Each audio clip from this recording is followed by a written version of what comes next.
Hello friends, welcome to my YouTube channel. आज हम पढ़ने वाले हैं क्लास 6 का चैप्टर 4 मानचित्र। ओके। मानचित्र क्या होता है और ये इसकी क्या ज़रूरत होती है ये पढ़ेंगे। इससे पहले का चैप्टर 1, चैप्टर 2, चैप्टर 3 मैंने पढ़ा दिया है एंड मैंने अपने चैनल पे वीडियो अपलोड कर दी है, और अगर आप लोगों ने नहीं देखा है तो जाकर विज़िट करें और वो वीडियो देख लें। Okay, so let's start. ये चैप्टर 4 का नाम है मानचित्र। जैसा कि हमें यहाँ पे गिवन है कि आप पिछले अध्याय में ग्लोब के बारे में पढ़ चुके हैं। बिल्कुल सही। क्या पढ़ा था हमने ग्लोब के बारे में? रिकॉल करो। हमने ये पढ़ा था ना कि ग्लोब क्या होता है, मिनिएचर वर्जन ऑफ अर्थ होता है ना, कि अर्थ का एक छोटा प्रतिरूप होता है जिसे हम बनाते हैं अपनी सूटेबिलिटी के लिए कि हम पढ़ सकें ग्लोब के बारे में। ओके। ग्लोब में अध्ययन की कुछ सीमाएं होती हैं। जब हम पूरी पृथ्वी का अध्ययन करना चाहते हैं तब ग्लोब हमारे लिए काफ़ी उपयोगी साबित होता है ना, जब हमें पूरी पृथ्वी का अध्ययन करना होता है। लेकिन जब हम पृथ्वी के केवल एक भाग जैसे अपने देश, राज्यों, जिलों, शहरों तथा गाँव के बारे में अध्ययन करना चाहते हैं तो फिर क्या ये ग्लोब हमारे लिए उपयोगी साबित होगा? नहीं। ये फिर हम इतने बड़े ग्लोब में पूरी दुनिया में एक छोटे से गांव को कैसे प्रेजेंट कर सकते हैं और कैसे उसकी स्थिति समझ सकते हैं, उसे अच्छे से जान सकते हैं, तो ये इम्पॉसिबल होगा, है ना। तो ये उपयोगी साबित नहीं होता है। तो ऐसी स्थिति में हम मानचित्रों का प्रयोग करते हैं। अब मानचित्र क्या होता है ये समझेंगे। तो मानचित्र पृथ्वी की सतह या इसके एक भाग का पैमाने के माध्यम से चपटी सतह पर खींचा गया चित्र होता है। ओके। मतलब किसी भी एक पार्टिकुलर एरिया का, चाहे वो गांव हो, शहर हो, कोई देश हो, उसका तो मानचित्र बना सकते हो। कैसे बना सकते हैं कि एक भाग का पैमाने के माध्यम से चपटी सतह पर खींचा गया एक चित्र होता है मानचित्र। ओके। तुम चाहो तो इसको अंडरलाइन कर सकते हो, नोट में लिख सकते हो कि मानचित्र क्या होता है। तो मानचित्र पृथ्वी की सतह या इसके एक भाग का पैमाने के माध्यम से चपटी सतह पर खींचा गया एक चित्र होता है। ओके। लेकिन एक गोलाकार सतह को पूरी तरह से चपटा करना असंभव है। तो मानचित्र हमारी विभिन्न ज़रूरतों के लिए आवश्यक है। क्या है वो ज़रूरतें? जैसे कुछ मानचित्र एक छोटे क्षेत्र को एवं कुछ तथ्यों को दर्शाता है। दूसरे मानचित्र में एक बड़ी किताब की तरह तथ्य हो सकते हैं। जब बहुत से मानचित्रों को एक साथ रख दिया जाता है तब एक एटलस बन जाता है। एटलस की बुक अगर तुमने देखी हो, वरना एटलस क्या होता है कि बहुत सारे देश के मानचित्र बने होते हैं या गांव शहरों के मानचित्र बने होते हैं और उसको एक बुक में प्रेजेंट कर दिया जाता है। यानी बहुत सारे मानचित्र का, मैप का कलेक्शन ही एटलस कहलाता है। ठीक है। तो एटलस विभिन्न प्रकारों तथा अलग अलग पैमानों से खींची गई मापों पर आधारित होता है। जैसे कि जब मानचित्र अलग अलग पैमानों पर एक पैमाने पे एक मानचित्र बनता है, तो बहुत सारा पैमाना कब चाहिए हमें? जब हमें बहुत सारा मानचित्र बनाना होगा, और बहुत सारे मानचित्र के ग्रुप को हम एटलस कहते हैं। ओके। मानचित्रों से एक ग्लोब की अपेक्षा हमें ज़्यादा जानकारी प्राप्त होती है। बिल्कुल सही बात है। किसी एक पार्टिकुलर एरिया का, जिस एरिया का मानचित्र बना है, उसके लिए हमें ज़्यादा जानकारी प्राप्त होती है। मानचित्र विभिन्न प्रकार के होते हैं जिनमें से कुछ को नीचे वर्णित किया गया है। ठीक है। उससे पहले मानचित्र का प्रकार समझने से पहले तुम्हें क्या कहा जा रहा है, कोई एक्टिविटी गिवन है कि आओ कुछ करके सीखें। एक रबड़ की पुरानी गेंद लो और उस पर कोई रेखा चित्र बनाओ। ठीक। आप उस पर उत्तर एवं दक्षिण ध्रुव को भी चिन्हित कर सकते हैं। जैसा कि हमने पढ़ा था ना, ऊपर कौन सी दिशा होती है? उत्तर दिशा, और नीचे दक्षिण दिशा। तो कहा जा रहा है तुम उत्तर ध्रुव एवं दक्षिण ध्रुव को भी चिन्हित कर सकते हो। फिर अब चाकू से इस गेंद को काटो और इसे चपटा करने की कोशिश करो। मतलब अगर इसे तुम अपने हाथ से दबाओगे तो फिर वो क्या होगा ना, वो चपटी नहीं हो पाएगी, और अगर तुम ज़्यादा इस पर प्रेशर लगाओगे तो वो बिल्कुल बिखर जाएगा, है ना। किस प्रकार रेखा चित्र बिगड़ जाता है। तुम ऐसा करके देख सकते हो। ये एक्टिविटी गिवन है कि तुमको अच्छे से समझ में आएगा। अब देखो, जैसा कि हमने पढ़ा कि मानचित्र के प्रकार होते हैं, तो सबसे पहला बताती हूँ मैं 3 टाइप के, मेनली 3 टाइप के मानचित्र होते हैं। तो अभी सबसे पहला टाइप हम पढ़ने वाले हैं जो कि है भौतिक मानचित्र। ओके। इसको फिजिकल मैप भी कहते हैं। तो पृथ्वी की प्राकृतिक आकृतियों, भौतिक से तुम समझ लेना कि नेचुरल चीज़ें, जैसे कि पर्वत है, पठार है, मैदान है, नदियाँ हैं, महासागर हैं, इन सबको दर्शाने वाले मानचित्रों को क्या कहते हैं? भौतिक या उच्चावच मानचित्र या फिर फिजिकल पॉलिटिकल मैप। ओके, अब दूसरा है राजनीतिक मानचित्र। तो राजनीतिक मानचित्र को हम इंग्लिश में क्या कहते हैं? इसको हम कहते हैं पॉलिटिकल मैप। ओके, सो राज्यों, नगरों, शहरों तथा गाँवों और विश्व के विभिन्न देशों व राज्यों तथा उनकी सीमाओं को दर्शाने वाले मानचित्र को राजनीतिक मानचित्र कहा जाता है। ओके, राजनीतिक मानचित्र जैसा कि तुमने समझा अभी कि जो किसी देश को प्रेजेंट करे, गांव को, शहर को, कस्बे को, इलाके को, कॉन्टिनेंट को प्रेजेंट करे, वो हमारा राजनीतिक मानचित्र होता है। अब एक हमारा होता है थीमेटिक मैप। ओके, थीमेटिक इसको इंग्लिश में भी कहते हैं और हिंदी में भी कहते हैं थीमेटिक मानचित्र। तो ये क्या होता है? कुछ मानचित्र विशेष जानकारियाँ प्रदान करते हैं, जैसे सड़क मानचित्र, वर्षा मानचित्र, वन तथा उद्योगों आदि के वितरण दर्शाने वाले मानचित्र इत्यादि। ओके, जैसे कि अगर मैं एक एग्जांपल लूँ मिट्टी का, तो जैसे हमारे भारत में अलग अलग तरह की मिट्टी पाई जाती है। अगर एक भारत का मैप बनाओ उसमें और तुम सारा राज्य दर्शा दो तो वो पॉलिटिकल मैप हो जाएगा, अब राजनीतिक मानचित्र।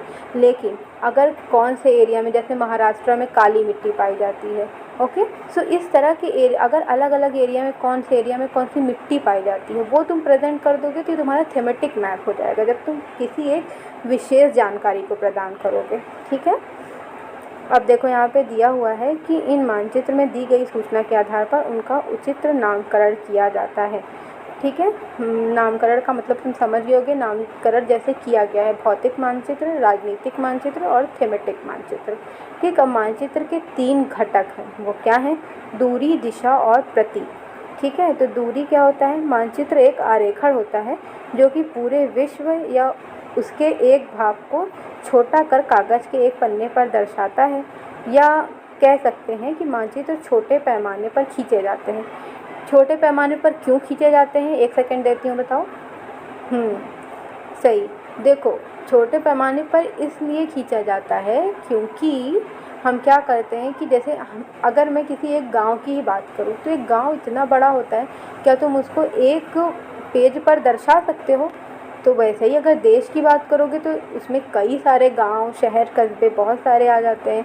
तो फिर इतनी बड़ी जगह जो होती है, एरिया जो होता है वो इतना बड़ा होता है, इसलिए हम जब उसे मानचित्र पर दर्शाते हैं ना तो छोटे पैमाने पर खींचे जाते हैं। ओके, लेकिन इसे इतनी सावधानी से छोटा किया जाता है ताकि स्थानों के बीच की दूरी वास्तविक रहे, कि अगर हम इसको कैलकुलेट करें तो एग्जैक्ट जो हम दर्शा रहे हैं वही हमारा मैप में भी है, वही हमारा रियल में भी है, ऐसा नहीं कि हम कुछ भी बना देंगे। ओके, तो ये तभी संभव हो सकता है जब कागज़ पर एक छोटी दूरी स्थल की बड़ी दूरी को व्यक्त करती हो।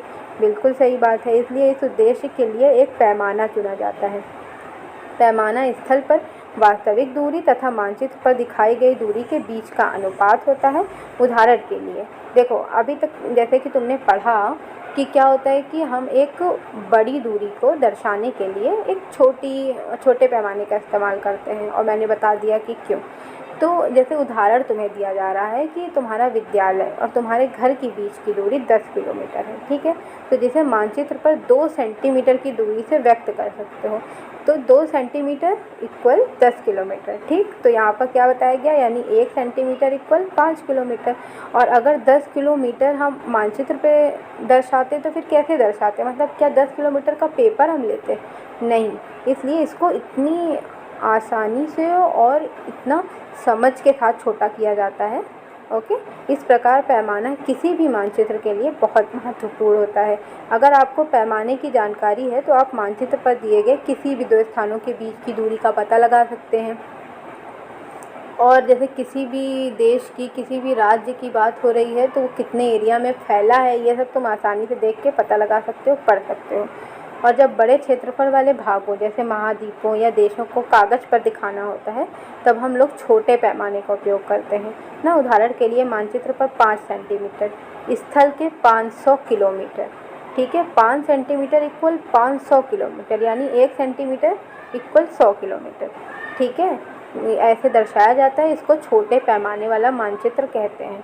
ठीक है, जब 5 सेंटीमीटर यानी जितना बड़ा एरिया रहेगा हमको पैमाना उतना ही छोटा करना पड़ेगा ना, क्योंकि हम तो उसी पेज के साइज़ तो हमारे चेंज नहीं हो रहा है, लेकिन एरिया में चेंजेस आ रहे हैं, है ना। तो जितना बड़ा एरिया होगा उतना ही हमें छोटा पैमाना उसके लिए यूज़ करना पड़ेगा, तो उसे छोटे पैमाने वाला मानचित्र कहा जाता है। और जब एरिया ही छोटा है तो उसके लिए फिर हम स्केल जो है थोड़ी बड़ी यूज़ कर सकते हैं, है ना, क्योंकि देखो ऐसा समझ सकते हो कि कोई बड़े एरिया को भी हमें एक पेज में ही दर्शाना है और एक छोटे से एरिया को भी हमें एक पेज में ही दर्शाना है।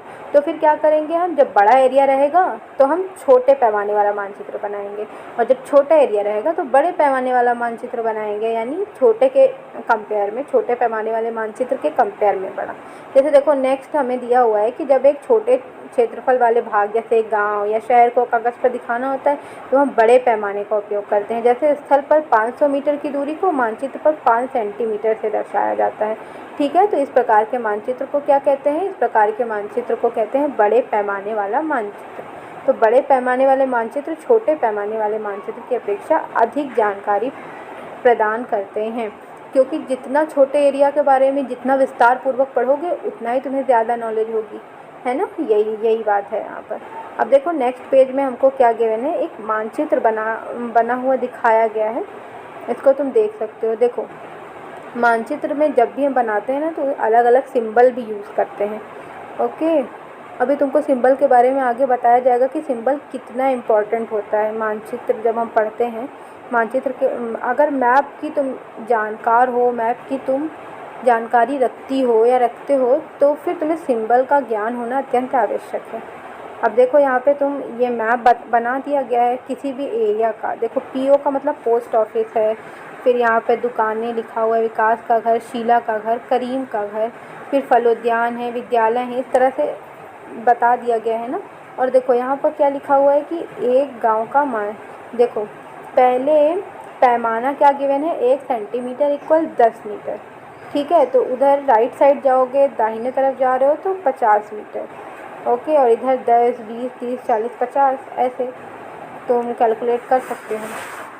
ठीक है, ये एक गांव का मानचित्र था जो अभी हम लोगों ने ऊपर देखा। अब देखो थोड़ा दिशा के बारे में तुमको बताया गया है। प्रधान दिग बिंदु क्या होते हैं, एक्चुअली में उत्तर, ये पूर्व, पश्चिम, उत्तर, दक्षिण पता है ना तुम्हें, लोकेशन का ज्ञान होगा। अभी हम लोगों ने 3 चैप्टर पढ़ लिया है, उसमें लोकेशन का ज्ञान तुम्हें हो गया होगा। तो जैसे उत्तर और पूर्व के बीच में जो क्षेत्र आता है उसको हम कहते हैं उत्तर पूर्व, और उत्तर और पश्चिम के बीच में जो आता है उत्तर पश्चिम, और दक्षिण और पश्चिम के बीच में तो दक्षिण पश्चिम, और दक्षिण और पूर्व के बीच में तो दक्षिण पूर्व। इन सारे पॉइंट्स को ना प्रधान दिग बिंदु कहा जाता है। ठीक है, और ये ऐसे एक स्केल इसको भी कहा जाता है, यानी कि एक पैमाना एक तरह से समझ लो। तो ये इसको दिक् सूचक लिखा हुआ है। तो यानी प्रधान दिग बिंदु क्या होता है, ये तुम्हें मुख्य दिशाएं 4 होती हैं और प्रधान बिंदु भी उनको कहा जाता है, प्रधान दिग बिंदु। देखो यहाँ पे लिखा हुआ है दिशा के बारे में। ओके, सो अभी हम लोगों ने क्या पढ़ा था, देखो इससे पहले अभी हम लोगों ने एक टॉपिक में एक बार रिलेट कर देती हूँ मैं। जैसे कि देखो मानचित्र के 3 घटक हैं हमने पढ़ा, तो दूरी के बारे में अभी हमने पढ़ लिया है ना, दूरी को कैसे मानचित्र में दर्शाते हैं। अब दूसरी चीज़ हमने दिशा का ज्ञान प्राप्त किया कि किस साइड कौन सी दिशा होती है, और अब हम दिशा के बारे में विस्तार से पढ़ेंगे। ओके, तो देखो यहाँ दिशा के बारे में दिया है कि अधिकतर मानचित्रों में ऊपर दाहिनी तरफ तीर का निशान बना होता है जिसके ऊपर अक्षर ऊ लिखा होता है। तो ये तीर का निशान उत्तर दिशा को दर्शाता है। ओके, देखो जो यहाँ पर तुमको बना हुआ है ना, दिशाएं दी हुई हैं उत्तर, पूरब, पश्चिम, दक्षिण, तो ये दिशाएं कभी चेंज नहीं होती हैं, इनका डायरेक्शन यही रहेगा। तो इसलिए तुम्हें अपने माइंड में इसको बिठा लेना है, क्योंकि इसकी आगे तुम्हें बहुत ज़रूरत पड़ने वाली है। तो जैसा कि दिया हुआ है कि उत्तर को हम ऊ से दर्शाते हैं, तो ये तीर का निशान उत्तर दिशा को दर्शाता है, इसे उत्तर रेखा कहा जाता है।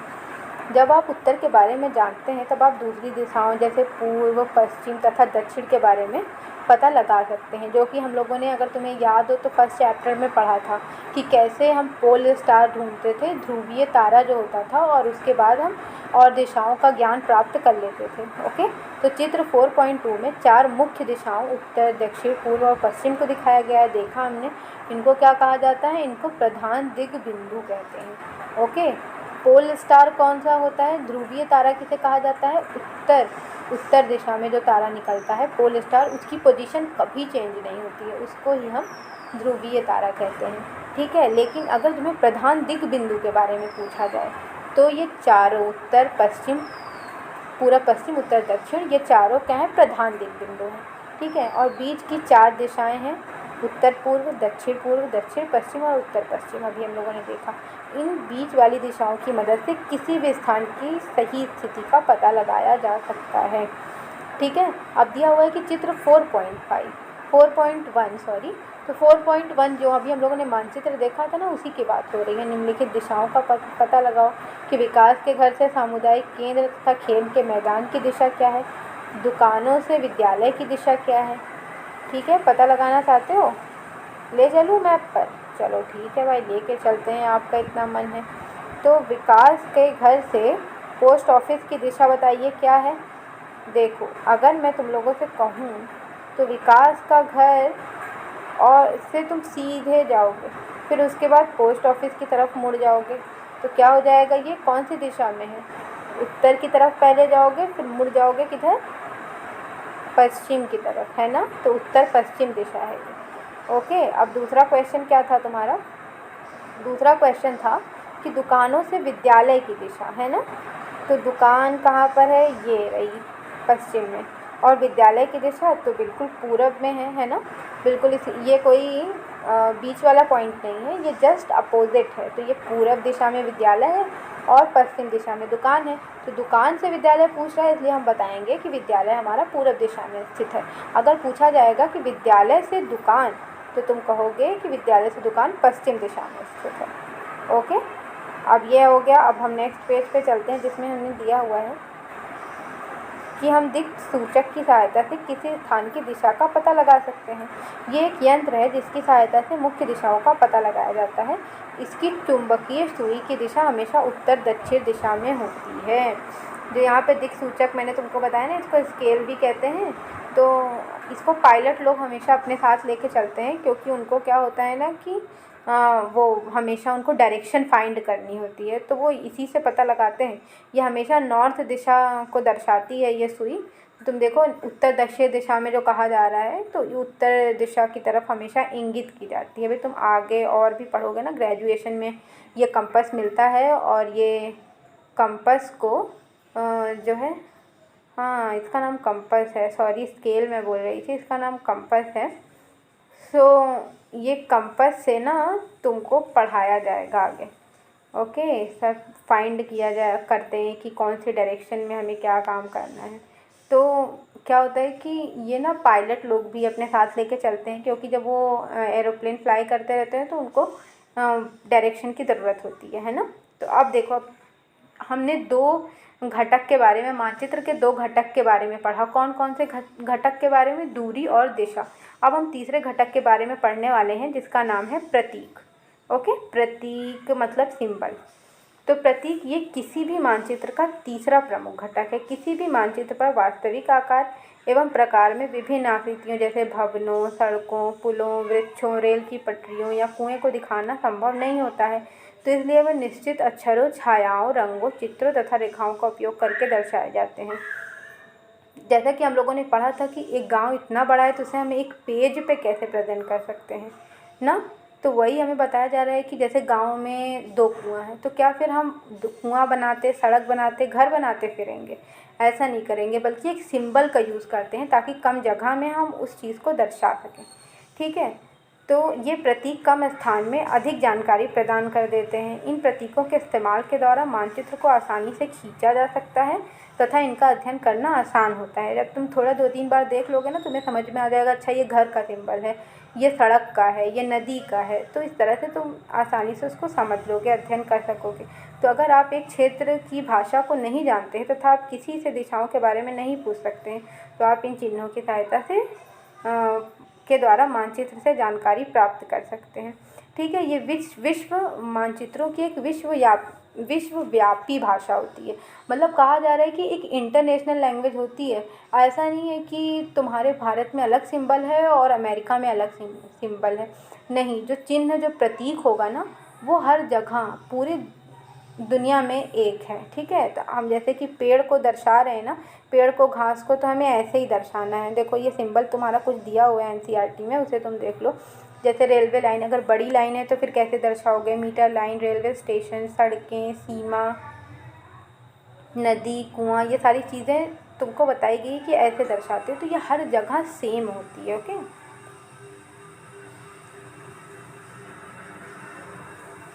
तुम चाहो तो इसका स्क्रीनशॉट ले सकते हो। ओके, तो तुम ये सिंबल 2-3 बार देख लोगे तो एकदम अच्छे से तुम्हें याद हो जाएगा। तो वही बताया जा रहा है कि इंटरनेशनल लैंग्वेज होती है, तो कहीं अगर तुम्हें किसी की लैंग्वेज ना समझ में आए, किसी की भाषा ना समझ में आए, तो फिर क्या करो तुम, ये सिंबल से पता लगा लो, सिंबल से खुद डायरेक्शन समझ लो। ठीक है, तो अंतर्राष्ट्रीय सहमति प्रदान है, तो क्या कहा जाता है, ये क्या कहा जाता है, ये रूढ़ प्रतीक कहे जाते हैं। कुछ रूढ़ प्रतीक चित्र 4.3 में दर्शाए गए हैं। ये देखो, अब तुमको यहाँ पर ये जो पेड़ टाइप ग्रीन है, ये पेड़ है ना, और देखो विद्यालय लिखा ही हुआ है, और यहाँ नदी के किनारे नदी लिखी हुई है, वरना तुम समझ जाते कि ये नदी है। और ये जो तुम्हें गिवन है कि ये देखो बीच से रेल की पटरी जा रही है, उधर मीटर लाइन जा रही है, और मंदिर भी है, मस्जिद भी है, गिरजाघर भी है, गुरुद्वारा भी है, सारी चीज़ें यहाँ पर दर्शाई गई हैं ना। और देखो यहाँ पे जो रेड कलर से दर्शाया गया है वो क्या है, वो बस्ती है ना। तो ये तुम इस तरह से मानचित्र बनता है जिससे कि हम आसानी से समझ सकते हैं, पढ़ सकते हैं। ठीक है, अब देखो इसे रूढ़ प्रतीक कहते हैं, ये भी तुम याद रख सकते हो। विभिन्न रंगों का उपयोग भी इसी उद्देश्य से किया जाता है। उदाहरण के लिए सामान्यतः नीले रंग का इस्तेमाल जलाशयों, भूरा रंग पर्वतों, पीला रंग पठारों और हरा रंग मैदानों को दर्शाने के लिए किया जाता है। ओके, अब रेखा चित्र की हम बात करेंगे। तो रेखा चित्र एक आरेखण है जो पैमाने पर आधारित न होकर याददाश्त और स्थानीय प्रेषण पर आधारित होता है। कभी कभी किसी क्षेत्र के कच्चे आरेखण की आवश्यकता वहाँ के एक स्थान को दूसरे स्थान के सापेक्ष दिखाने के लिए होती है। सही है, मान लीजिए कि आप अपने मित्र के घर जाना चाहते हैं, लेकिन आपको रास्ते की जानकारी नहीं है। आपका मित्र आपके घर के रास्ते को बताने के लिए कच्चा आरेखण बना सकता है। इस प्रकार कच्चे आरेख को बिना पैमाने की सहायता से खींचा जाता है। इसे रेखा चित्र मानचित्र कहते हैं। मान लो कि तुमने लाइन से कोई दिशा बता दी, लाइन से कोई डायरेक्शन बता दिया, तो वो क्या होगा, रेखा चित्र मानचित्र होगा, जिसमें पैमाना नहीं होता है। ओके, जिसमें पैमाना नहीं होगा वो क्या होगा, रेखा चित्र मानचित्र। ओके, जो रफली, तुम ऐसा समझो रफली किसी को समझाने के लिए बना दिया गया, तो वो रेखा चित्र मानचित्र होगा। ओके, ये तुम समझ सकते हो। एंड अब next topic and last topic मैं कहूँगी हमारा है खाका। ओके, सो खाका में हमें क्या दिया हुआ है कि एक छोटे क्षेत्र का बड़े पैमाने पर खींचा गया रेखा चित्र खाका कहा जाता है। ठीक है, अगर बहुत छोटा सा क्षेत्र है और उसको बहुत बड़े पैमाने पर खींचा गया रेखा चित्र है उसका, तो क्या कहा जाता है, खाका कहा जाता है। रेखा चित्र क्या होता है, जो बगैर पैमाने का, बिना पैमाने के बना हुआ मानचित्र। एक बड़े पैमाने वाले मानचित्र से हमें बहुत सी जानकारियाँ प्राप्त होती हैं, लेकिन कुछ ऐसी चीज़ें होती हैं जिन्हें हम कभी कभी जानना चाहते हैं, जैसे किसी कमरे की लंबाई और चौड़ाई, जिसे मानचित्र में नहीं दिखाया जाता है, तो उस समय हम लोग बड़े पैमाने वाला एक मानचित्र खींच सकते हैं, जिसे खाका कहा जाता है।